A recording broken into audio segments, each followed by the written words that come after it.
Hello, good evening, and welcome to this episode of the Grand Stream. Welcome, one. Welcome, all. Delighted you could join me for this evening's disquisition. I'm delighted to introduce to you a new guest. But first, before we get started, don't forget, smash that like button. If you're new to the channel, please also press the subscription button and the bell, and you'll be reminded of future broadcasts here on the Grand Torino. And if you could, please brighten my Northern Star and push this out onto your platforms by sharing, if you could. Please leave a comment in the comments section ago. And a big shout out to all our supporters down. Links in the description box down below how you can support the channel. PO Box 13179 Wicklow if you're inclined to send a letter. Also, if you could, please click on the join button and consider becoming a member of this thing of ours, the Grand Stream. A list of options in there. And a thank you for your continued support on the World Wide Web, grandtorino.ie. And as I do, and as I always encourage you, don't forget, please support our friends, The Little Farmer, World Wide Web, thelittleffarmer.ie. Enter in your promotion code GT and you will be given a substantial discount for your next Little Farmer. We love our enzymes so much, we keep them alive. Wheatgrass and barley grass mighty shot. Small wonder they're so good. One wheatgrass shot is equivalent to 1 kilogram of your leafy green vegetables, and barley grass juice is full of antioxidants. Big shout out to The Little Farmer. And a very big shout out to them as well for their continued support. Okay, ladies and gentlemen, I have a new YouTube content creator, VIRAGO, who I recently come across here. A new channel that's just started out, bursting from the scenes. And as I always encourage, and I encourage you to do, start up your own YouTube station, start up your own YouTube channel. Get your voice out there, because when the Gran Torino is gone, we will have a whole army of people behind us. They can't take us all out. We will be an unstoppable army. But I want to bring in my next guest, Afrita. Afrita has just recently started in the last month or so, and she's been covering some of the protests, particularly outside the GPO. Checking in on her channel, which I will link and throw out a link to it now in the live chat. Why don't you head over there and show her the love and give her a quick subscription. Literally 6 videos there to start off, all brand new. She recently just interviewed with Melissa O'Neill, our friend of the show. Great interview. And Afrita has been covering different demonstrations, as I say, outside the GPO, and speaking about all things vaccination and different thing, our rights, and how this lockdown is beginning to happen. We also live stream. Big shout out to you, Frackin' Frank, Stephen Lloyd, Katie McKay, Nicola Phelan, Patrick Roach, Colette Boland, Jeff Sperry, Hair Bear Ryan, Nikki from Cyprus, Vaughn Malone, the one and only. You keep an eye on him. Vaughn Malone, he's one of them. Trust me, he's one of them. Rogue Z is also in the house. Great to see you, fella. Thank you for coming back. Sheepdog, channel member Emma, thank you for your continued support, Emma. Very much appreciated. And Liz Pepper, but to name but a few. Also, a great big shout out to our friends and those of you following us over on Facebook and on Periscope. Sheepdog lets us know you've already got a new subscriber already, Afrita. So without further ado, without much hesitation, please be kind. Please go easy on her. The one and only Afrita is in the house. Afrita, how are you? Thank you for joining me. Hi, how are you doing? I'm good. Delighted for you to join me on, that you could come on. Like I say, your video, I think it was your video outside Fight for Your Rights, outside the GPO, and the vaccines, all things that we cover here, and that I encourage more and more channels to cover up. The live chat offers and says a big hello to you, Virago. Afrita is your first name. I hope I'm pronouncing that correctly. Yeah, that's correct. Sure. Okay, Afrita, we had a little chat before we got up. Why don't you just give us a quick introduction, not just to your previous life, but what was your inspiration to get you started to speak out and to go actually public? It's a big step, and I applaud you. I think it's fantastic, and it's a worthwhile endeavor. But why did you get started? What was the inspiration? Well, basically, my inspiration was when my all human rights was taken away, when I was stopped on every corner. Before I was studying ancient history and actually how the governments control us. I emulated the book about it, which I'm going to publish as well. Ooh. But basically, yeah. Basically, like my human rights was taken away. I couldn't cope with that. I'm not allowed to see my friends, not allowed to go to my mom, and I am not allowed to go to my friends or shops. Or in the beginning, I thought it's going to be just like a couple weeks thing, and it's gonna go away. But when it's become worse and worse, I realized not normal. I'm not okay with that. So I started to look for groups that are same-minded as me. I found many of them, stand together, and New World Order, be against that and stuff like that. And then I started to go to protests, and I realized the protests are not that big. Like people are afraid to go on protest, afraid to speak what they don't agree with, and I'm not afraid. And I decided I have to make my own videos so I can share what I see, what I found out with my videos. And then I realized it's too much to try to share with like 10 other groups. You're constantly sitting and sharing and making videos. So I made up my own group, Wake Up Call, because is the last moment to wake up and do something about your liberty, stand up for your liberty, for your human rights, basically. Very good. Just a quick note, because of Afrita's location, the Wi-Fi is probably just a little bit off, so you're probably getting a little bit of echo. But that's just to remind you, that's just the way it is. We persevere, we push on through. Again, rural Ireland understands what the Wi-Fi situation has been like here in the Republic of Ireland. But I can hear you. I can hear you pretty good. Live chat's getting on. We're well used to it at this stage. This is what it's all about. This is what we have to put up with. But the message is what's more important. So let's not worry about the sound. I'm sure you can pick up on it, Darren. But as Afrita gets more and more professional, shall we say, as she gets more experienced in it as well, I'm sure that'll upgrade. But again, let's just encourage new channels, new content creators on the Irish scene particularly. But Afrita, you're originally from Latvia. You came here many moons ago, and I remember I was listening to your interview with Melissa earlier on. You more or less consider yourself a Kerry girl now at this stage, you know? Would that be right? I'm a Kerry girl now. Yeah, I'm 10 years here. I consider Ireland as my home now. So, like, I'm very worried about Ireland's future, Ireland's culture, which is being taken away from us at the moment. Yeah, and you can see that the way the government is acting, so that kind of encouraged you to get up off your ass, as they say, and do something about it. Like I say, you've been attending the GPO protests.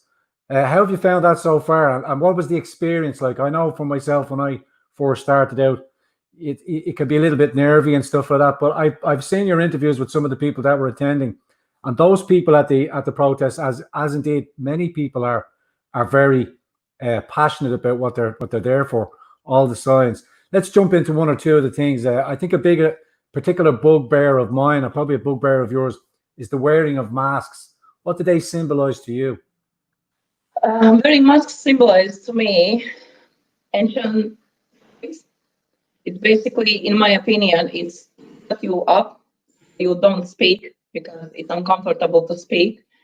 And yeah, that's my biggest concern, because there is so much information around that masks doesn't work. Even on the label of the box, it says it's not medical, it's flash-proof. And I'm so worried about it's becoming the fashion, because in the shops, like you can see there is box with huge letters saying non-medical mask, and people buying them as a fashion. And yeah, it's just so sad. Like people don't look things. They don't read the labels even. Like I get attacked. Like, you're not wearing mask. Mask is protecting you. Mask is protecting others, and stuff like that. But like, first of all, it's protect anything. It worsens your health. As many professors says it already, but the people just don't look up for the information. It's easier on the TV, the news, 3 sentences about the mask. Mask, it was mandatory, it's good for you. That's all. People hear it and they wear it. They don't go search what other things with the asthma, with the people who have heart problems. They're breathing faster because of the masks. I actually tried once to put on the mask for maybe 2 minutes. I was struggling. To breathe properly, not even talking about talking to someone. It's terrifying. It's terrifying. And the another thing is people with the masks. They're scared of you because you're not wearing mask. And I actually had even the people saying like, it was me, don't come too close to me. I believe the mask is going to protect you. Why are you afraid of me?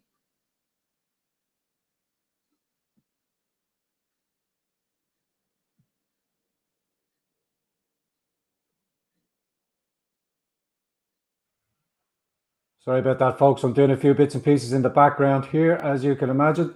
But I agree totally. Frita. It's the sense of fear people get because you're not wearing a mask. You might be infected, and you might infect me. That's completely understandable, particularly for elderly people, those that are in the bracket that are most affected. But again, because they don't have the correct information and because they're being misled by the mainstream media as such. Again, as one of your guests on your show said, masks are really only supposed to be worn in a sterile place. And these mask wearings are usually just guidelines. The World Health Organization has flip-flopped so many times. People don't understand. People don't know should I wear a mask? Should I not wear a mask? I mean, if people would just catch a hold of themselves every now and again, if you're sat in a car by yourself driving around and you're wearing a mask, I mean, I cannot help you. That's a particular kind of overreaction, and that's me being kind. But I was out. No, yeah, as you mentioned, it's especially bad with the elderly people because elderly people used to trust the TV because they grown up when TV just was introduced, and they think it says all the truth.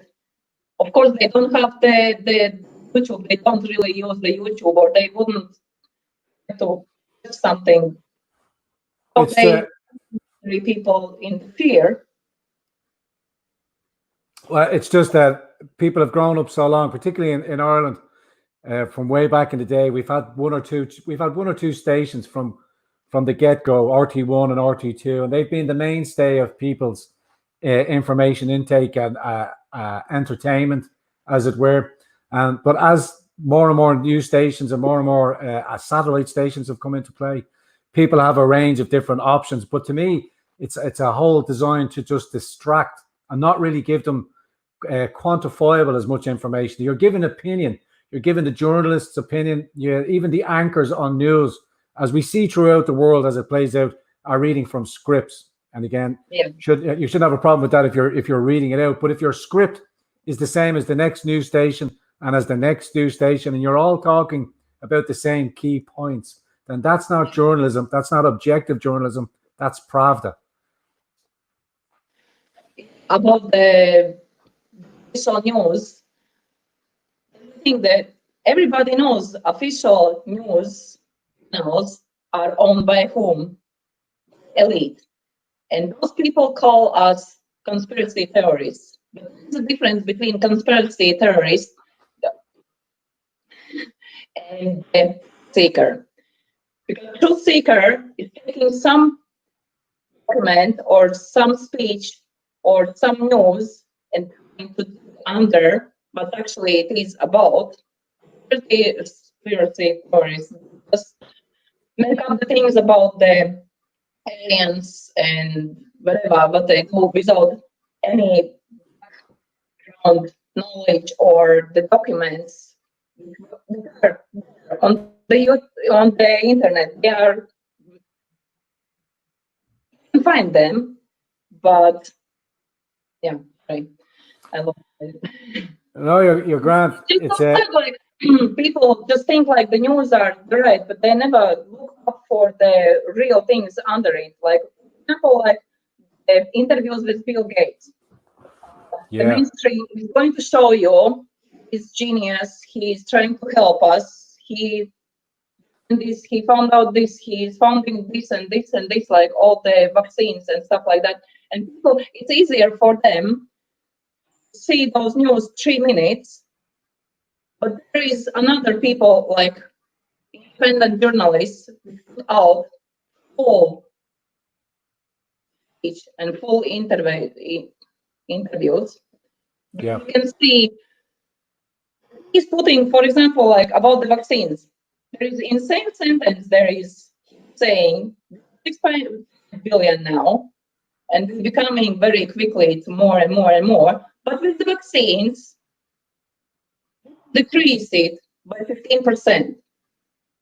That's the population, and people can trust person that he's going to heal us all if he's about to populate us. I can't understand that. You don't have to even go very far and look for a huge amount of information. All you have to listen. One interview where he says vaccines are going to populate decrease of the world population by 15%. You have to know. You can trust that person. I understand. We're getting just a little bit more feedback. Maybe the connection is just a little bit weaker, but we're going to persevere, live chat. We understand that you're missing out one or two words from. With Afrita is down in the Kingdom of Kerry, and I know people down in Kerry particularly understand the very bad signal. But I implore you, I beseech you, I importune you to persevere, because I do believe Afrita is a very welcome voice in all things. And as you were saying, people don't question the 3 minutes that they see of Bill Gates, or the bit of context that, say, our mainstream media might show of him. And again, he's a genius, he's a billionaire, he's a philanthropist, he only wants to help. Why would he want to deceive us? Even now, without the vaccine even being rolled out, he is making billions and billions and billions, as President Trump would like to say. His net worth has just shot up because they are all expecting him to be the main provider of the savior vaccine. And they're even talking, even here, our Professor O'Neill is talking about warp speeding the vaccine, like deploying this vaccine, as Bill Gates said himself. We're not going to test it on animals. The situation is so urgent that we need to roll it out. And what we will do is we will see what the results are like after 2 years. And then we will just deal with that fact. But the situation is so grave, we must do this straight away. And Professor O'Neill, and I say professor in the loosest terms, because having worked alongside Professor Cahill, Dolores, and seeing the absolute professionalism of herself, and then hearing the dross that he pushes out, and that we are supposed to believe this man, when any man with a little bit of any man or woman with a little bit of invention can go and search out the required facts, or kind of check up against what Dolores is saying, Professor Cahill, and then compare the two. The man is off the charts. If he is going to provide or push the government to push an untested vaccine, and by untested, I mean trialed on animals first and then pushed on to humans, these things can take to 5 to 10, sometimes even 20 years. But the fact that he's been facilitated to push this out within 2 years, it's a game changer for him. And like you said, Afrita, people obviously take RTE, or they take the mainstream as their information of choice. And if they did a little bit of digging, if they read in the parts behind the lines that had seen what his vaccine rollout was like in India, where he crippled hundreds of thousands of girls. Not only crippled them, he destroyed them for life.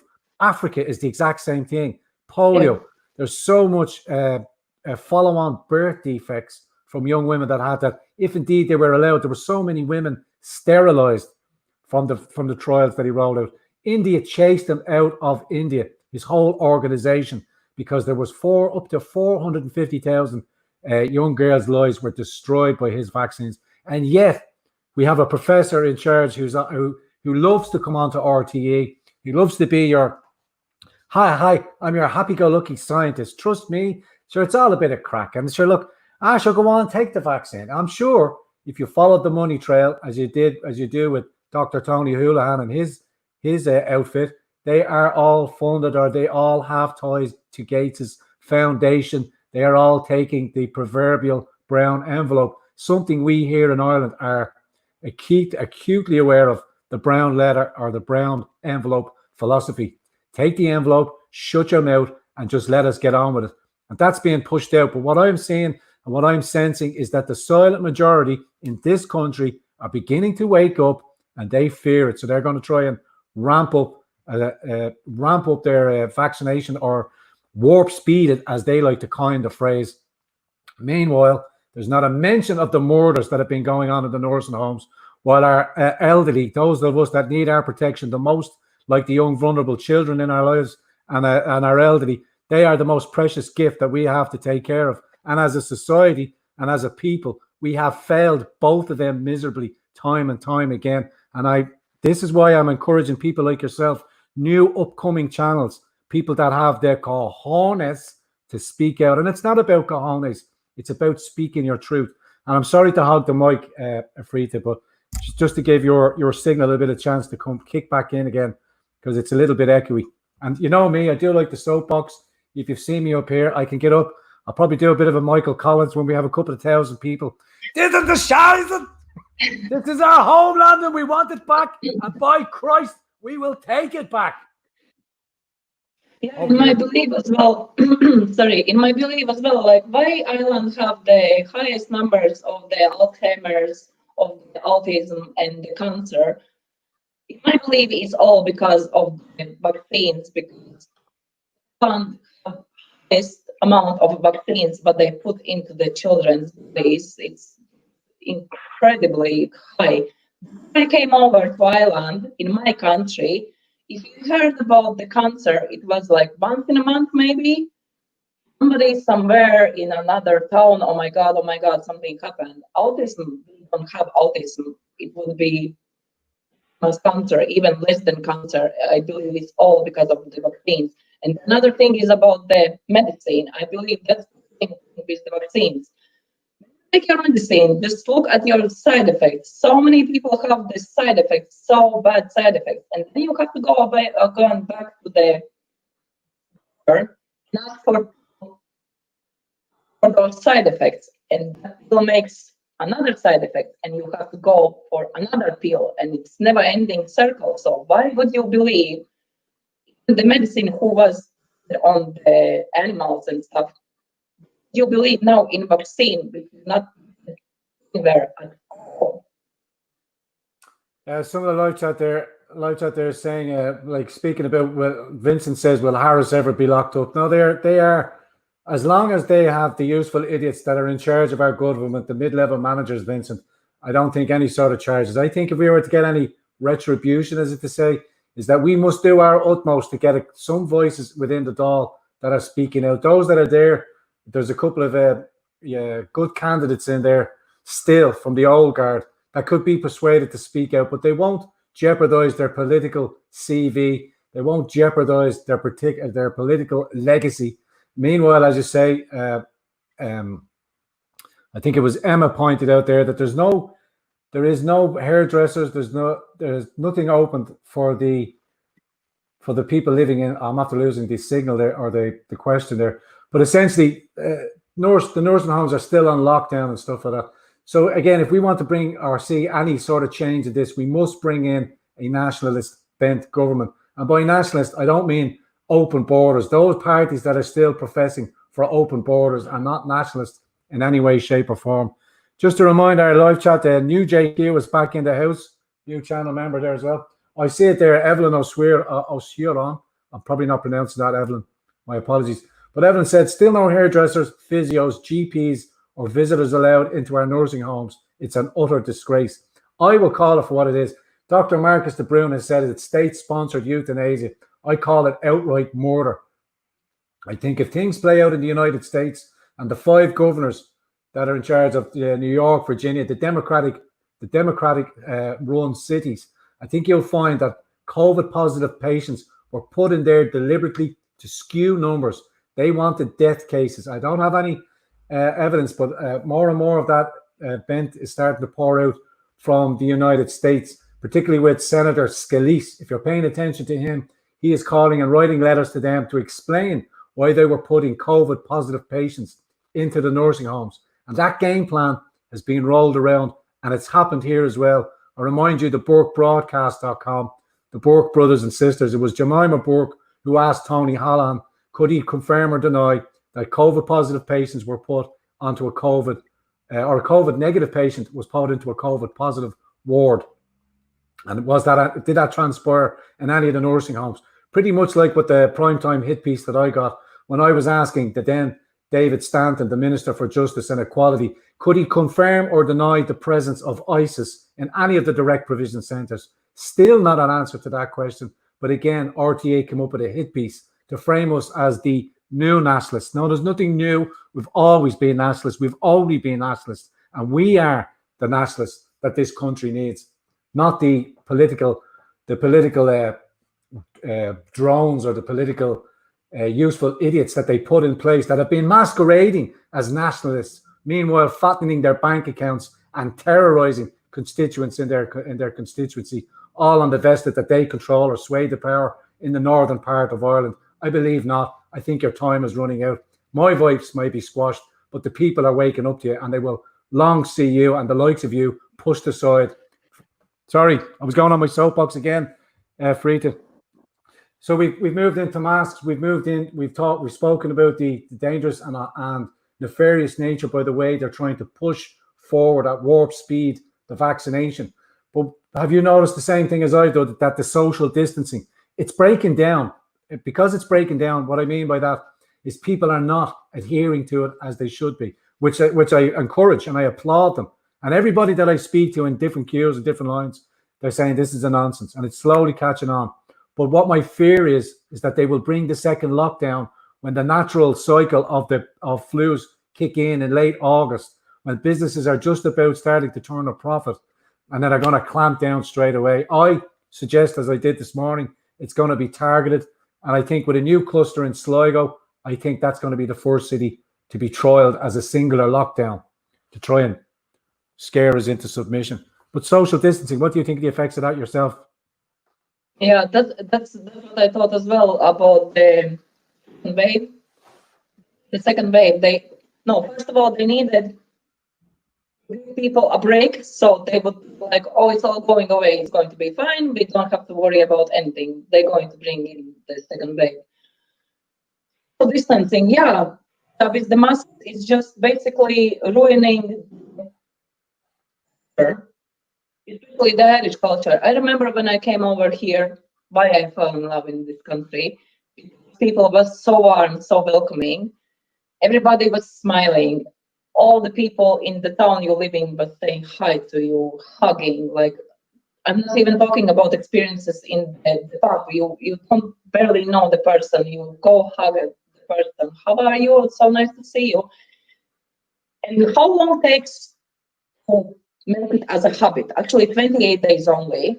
So if the person is so paranoid and for a month mask everywhere, afraid to go closer than 2 meters to another person, then it's going to become as a habit.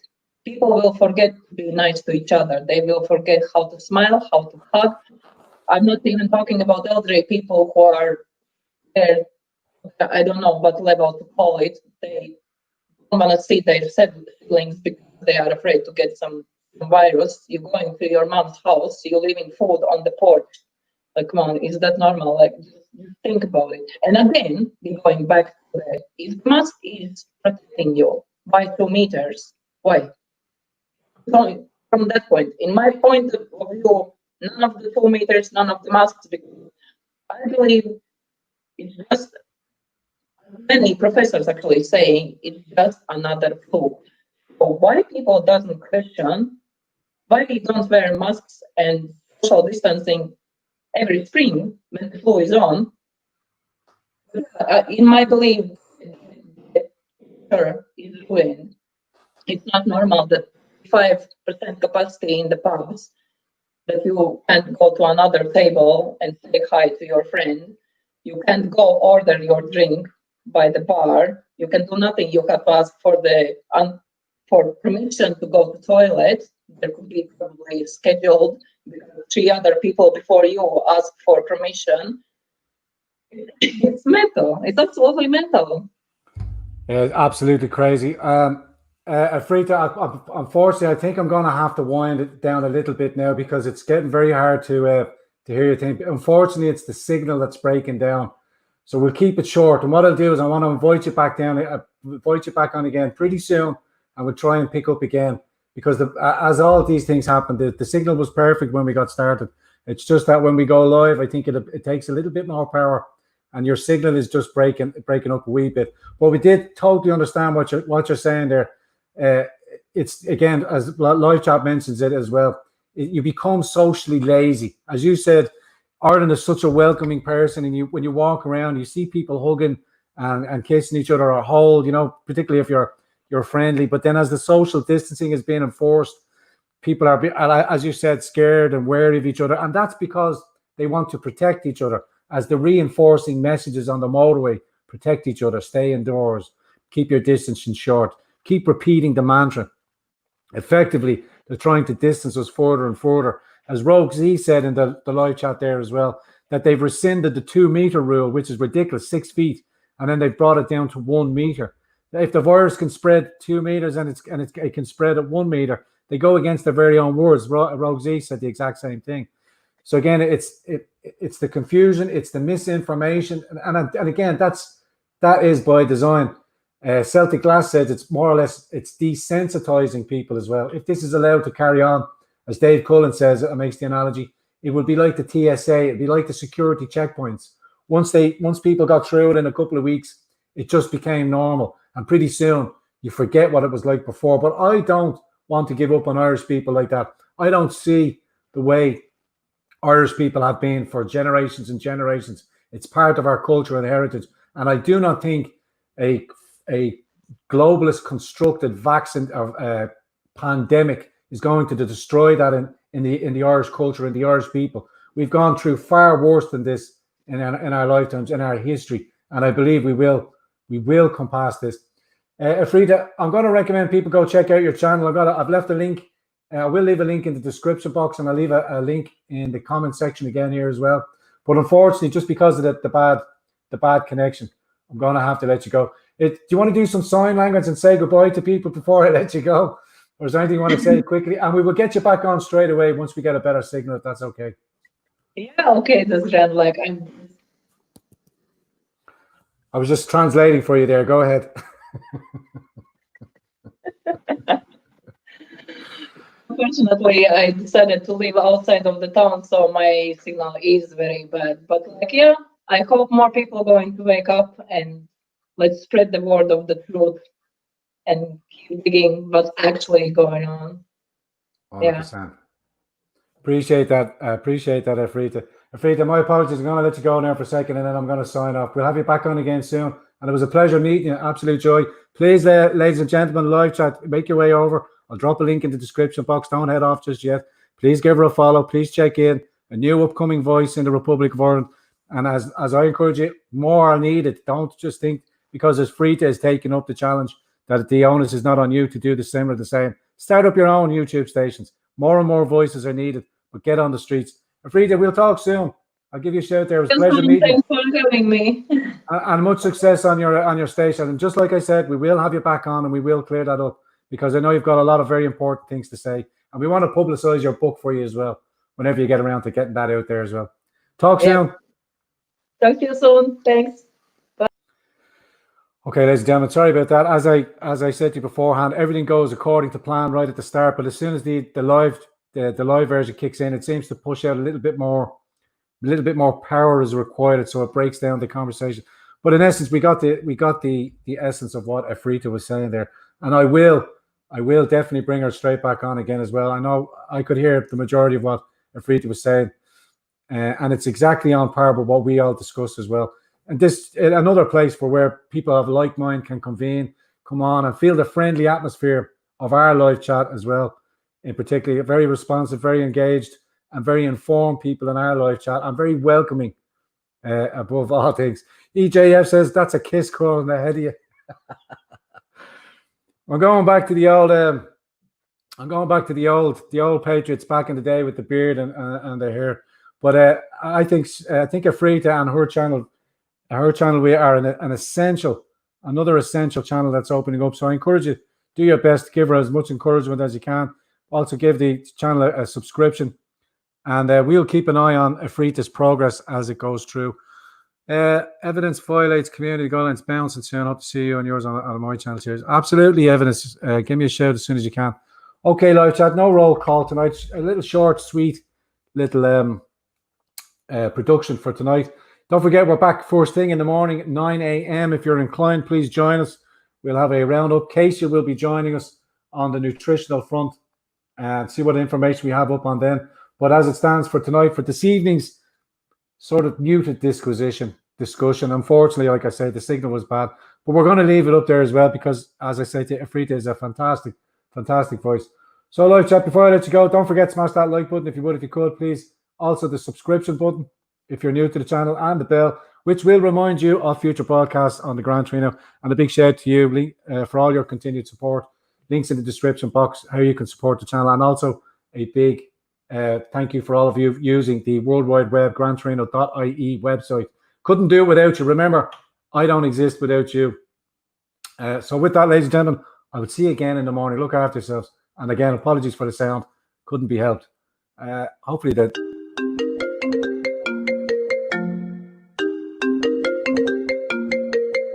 Sorry about that. I'll have to ring him back. I'll let you know how it goes in the morning. You take care of yourselves. Us.